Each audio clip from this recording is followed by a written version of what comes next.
testa cammina in quel pozzo di piscio e cemento, a quel campo strappato dal vento, a forza di essere vento. Porto il nome di tutti i battesimi, ogni nome è il sigillo di un lascia passare. Per un guado, una terra, una nuvola, un canto, un diamante nascosto nel pane. Per un solo dolcissimo umore del sangue, per la stessa ragione del viaggio, viaggiare.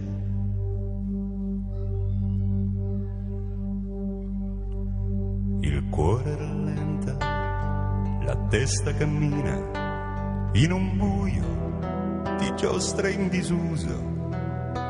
Qualche rom si è fermato italiano come un rame a imbrunire su un muro.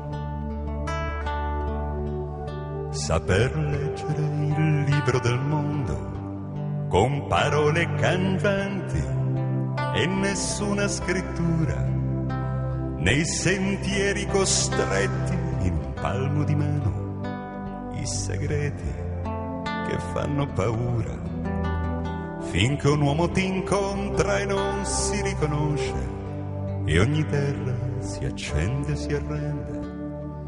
La pace. I figli cadevano dal calendario, Jugoslavia, Polonia, Ungheria. I soldati prendevano tutti e tutti buttavano via. E poi Mirka a San Giorgio di Maggio, tra le fiamme dei fiori, a ridere e a bere, e un sollievo di lacrime a invadere gli occhi e dagli occhi cadere.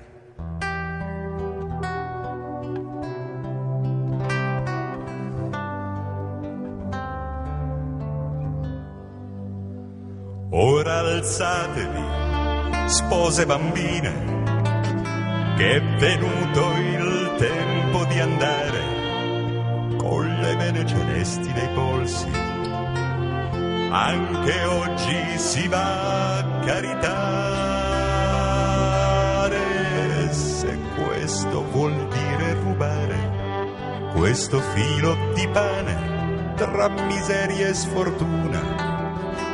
Allo specchio di questa campina, ai miei occhi limpidi come un addio, lo può dire soltanto chi sa di raccogliere in bocca il punto di vista di Dio.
Grazie.